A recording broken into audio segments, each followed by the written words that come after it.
writing that is desired in the academic arenas. So you can't just come and tell us stories. We shall not accept the stories. We shall not. There are times, like I say, believe, depending on the level. Because even us during our masters, we didn't write academically. But now, at my PhD, the supervisor really stressed it, and she made sure that I learned how to write academically. So that is why we emphasize academic writing. And some of the characteristics of good academic writing: one, we have the first characteristic is that the writing should be formal and unbiased. There are people who take positions, build an argument based on evidence. Because there are people who, after reading, they already take a position and say, no, but these people did do the right thing. Maybe ABC was existing.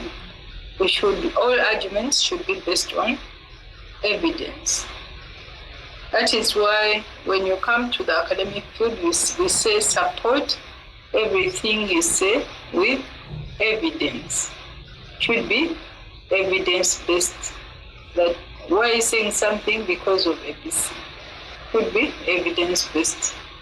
And then secondly, the writing should be clear and precise. There are people who write very long sentences. Somebody writes 4 lines, but one sentence having 4 lines. By the time the writer reaches the 4th line, this writer might have forgotten what he or she read in the first line. Others could write one sentence in a paragraph. They could write a paragraph made of a full sentence. Like maybe their paragraph is made of, say, 5 lines, and those 5 lines are making up one sentence. So by the time the reader reaches the last line, they've already forgotten the first line.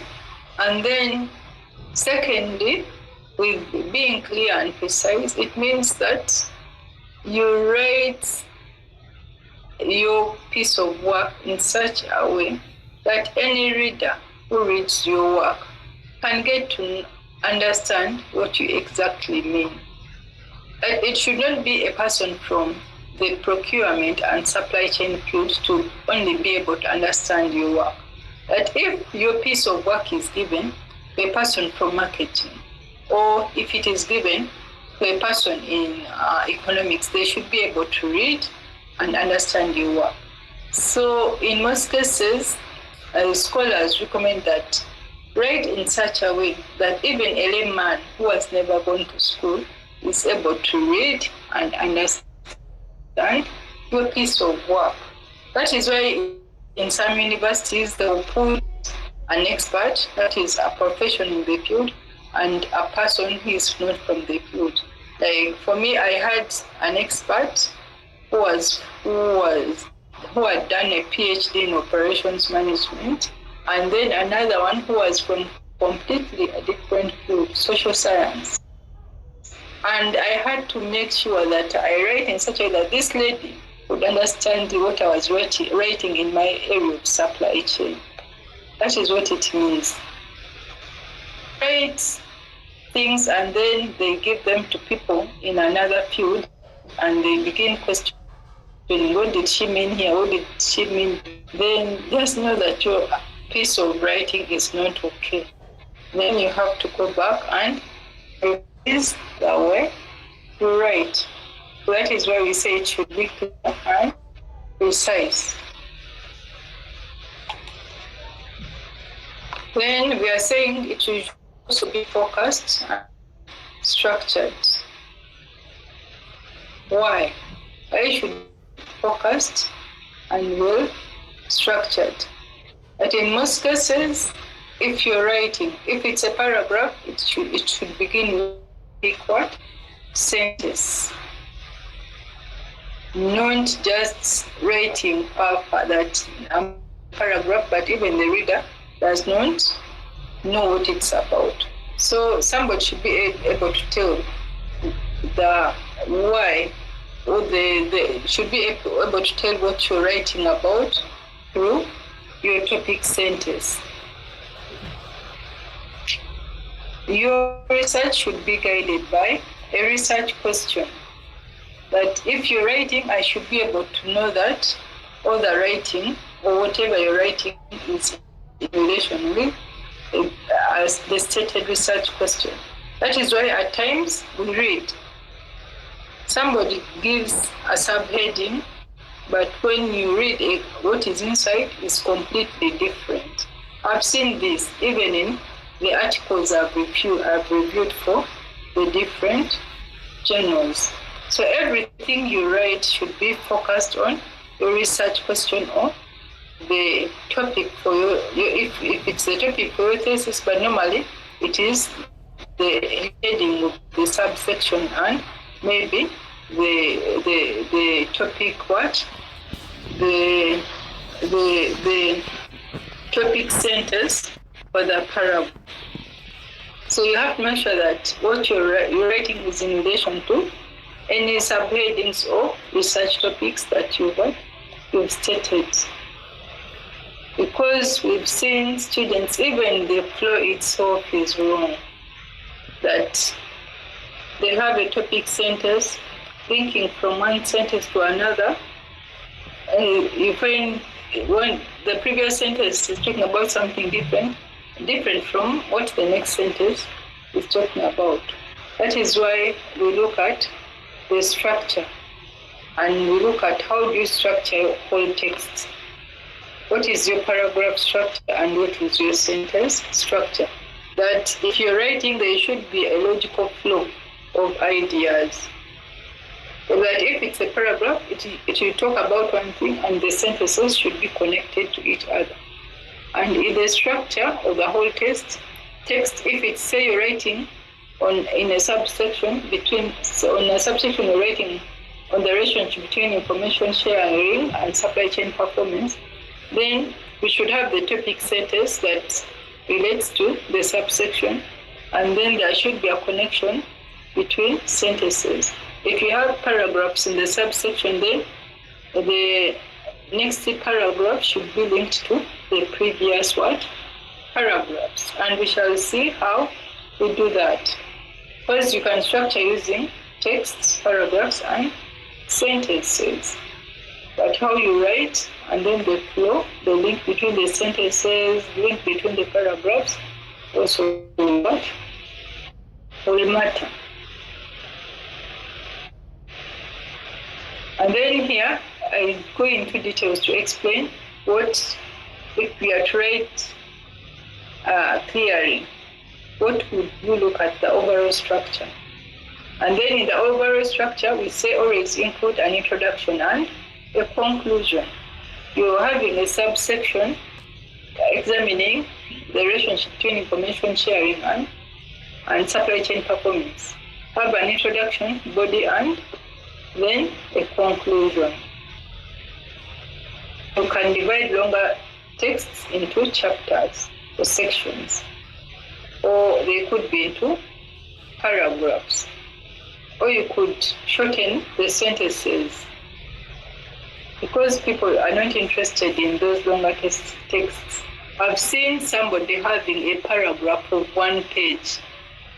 That cannot be a paragraph. You have to split it in two, either 3 sub-paragraphs.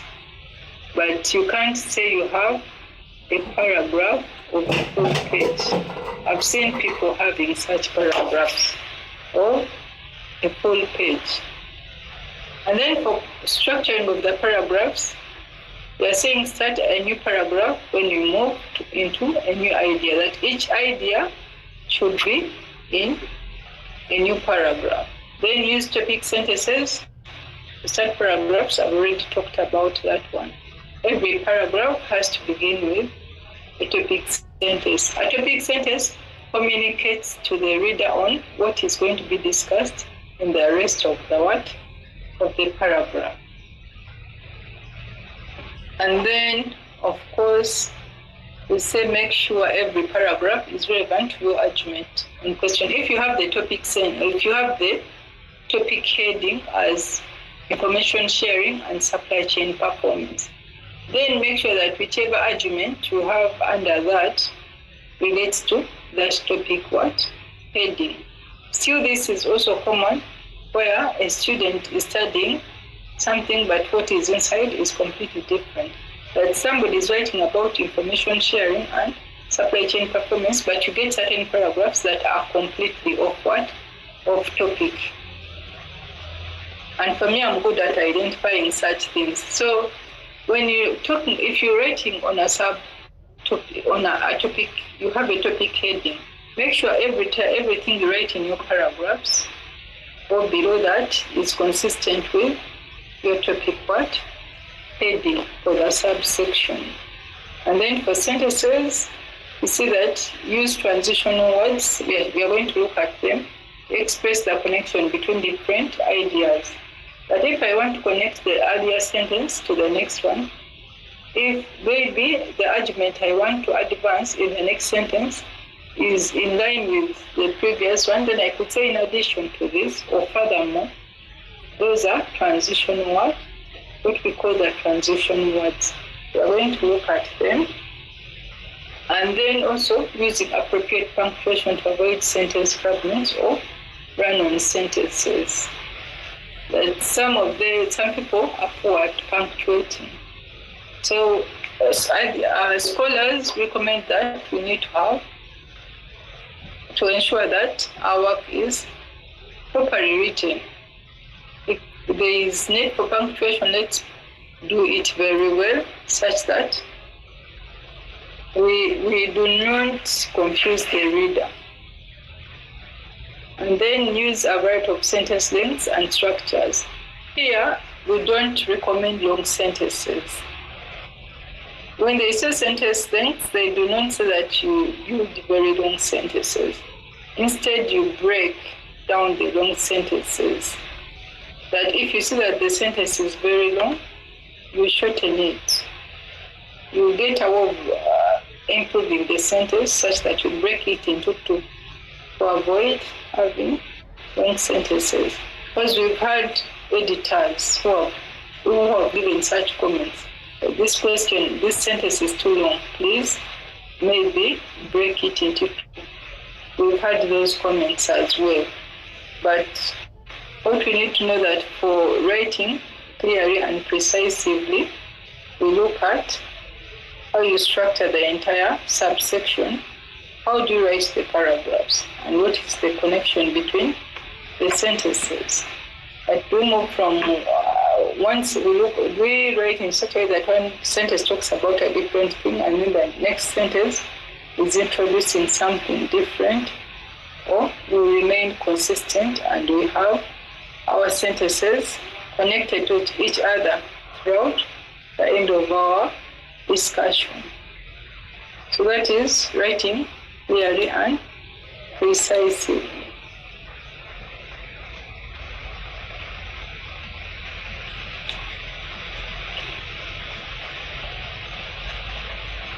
Then we are looking at first, where you look at the sources of the information that you're putting into your work. We're going to find that in the developed world, even in these other institutions, say for example, University of Stellenbosch and then UNISA.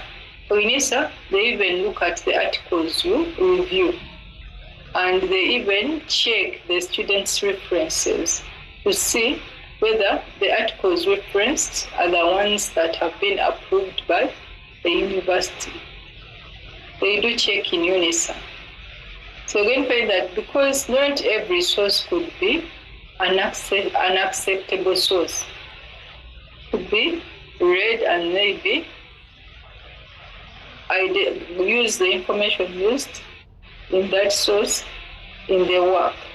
So we're going to find that, like, so for example, for us, when we are writing, we say we only reference or read work or articles that have been published in good publishing houses, where we have Emerald, Elsevier, Inderscience, etc. because we know there are those publishing houses that could be predatory and they could be publishing poor quality work. So we wouldn't want our work to reflect or to be like attached to the poor quality journals that were published. Then here you see that some scholars discourage people to cite, say, for example, Wikipedia. And yet many students want citing Wikipedia. It's not allowed. Some scholars, in fact the majority, do not want people to cite Wikipedia. And then information on websites. That I go to mubs website, I get information and use it in my research. But they say use university libraries. Here, for university libraries, you could go to the ANOVA.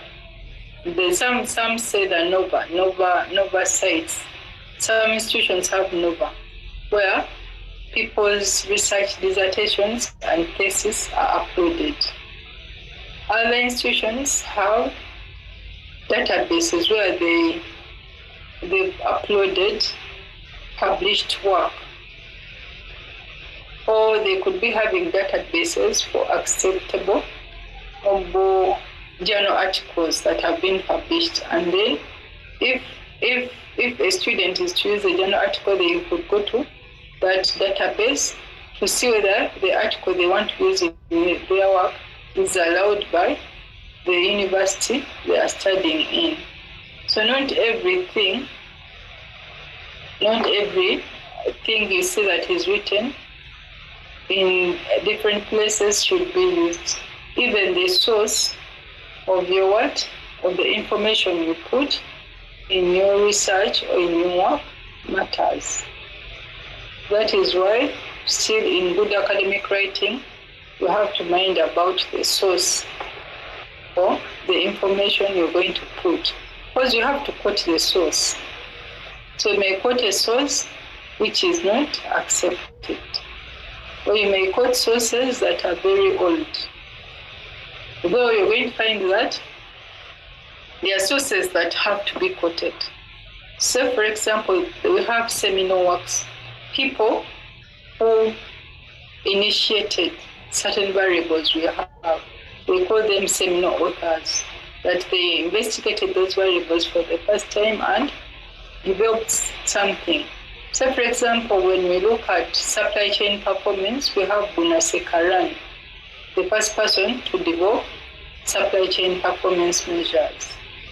When you look at technology adoption, I think we have Parasuraman 2000, who developed the technology acceptance model, which is even up to now being used. So you cannot talk about technology adoption and you leave Parasuraman 2000, because he was the first person who developed a model that could be used in assessing technology adoption.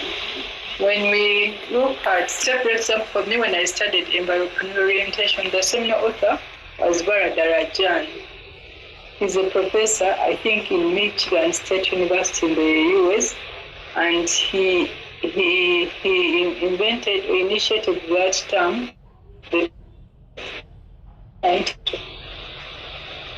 When I wanted the concept, I asked him to tell me whether he didn't proceed with the areas of further research he had provided in his article.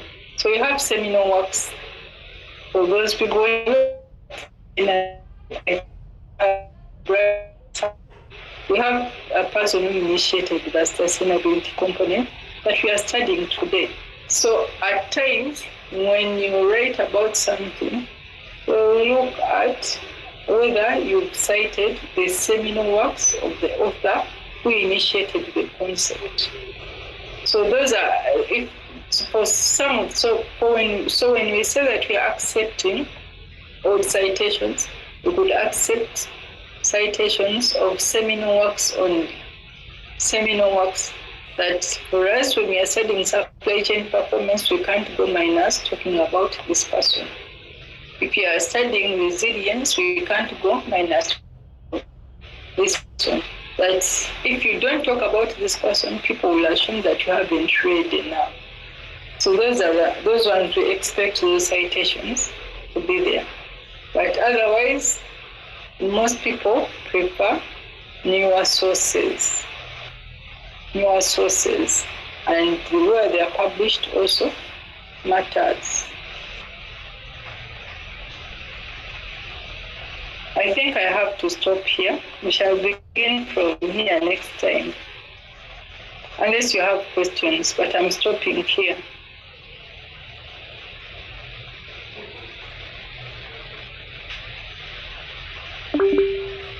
Yes, Ocheng. Yeah, thank you so much, Professor. You've been clear. So I have a question.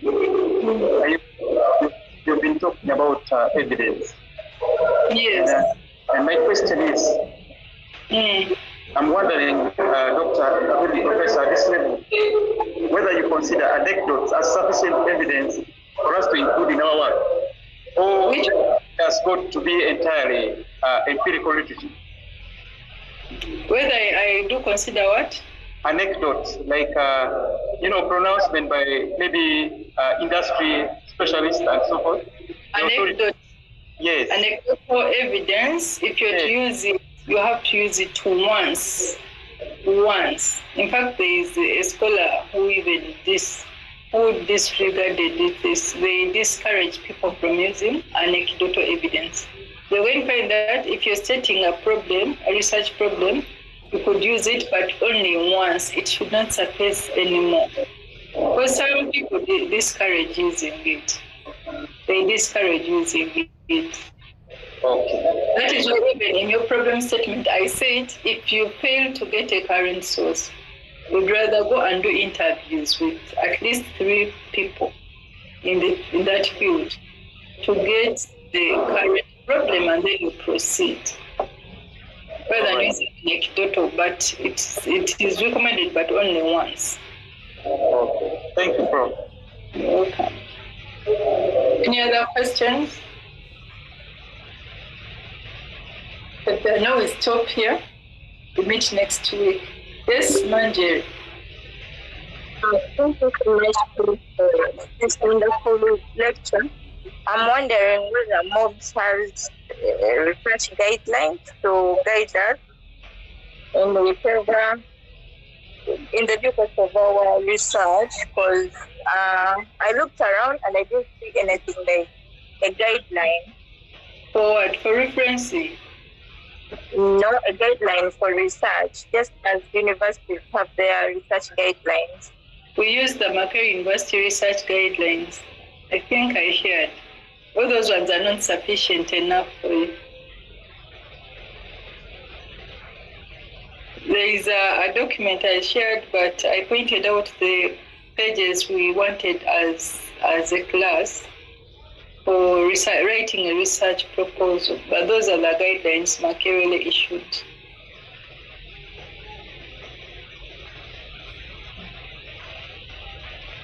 Or for you, you're seeing different things in other people's guidelines. I'm not prof. I was curious to know whether the guidelines we have. I shared Anna shared it in your group, and those are the guidelines we use. So Makerere issued guidelines, even examination. When you're examining, I know what areas I have to examine based on the Makerere University guidelines for examining dissertations and theses. Those are PhD, that is PhD work. So as we are guiding you, we are also looking at those guidelines, because all of us all people have been examiners at one point, and we know what is required by a student, though they are already covered on what you need to have in your proposal. But now how you write and bring out your idea is what matters. And you should be able to explain your work, because the role of the viva is for people to understand whether you understand what you have in your book. So we are stopping here. I wish you a good night. Thank you, Prof. Thank you, Prof. Have a good night. Thank you, Prof. Have a good evening. Okay.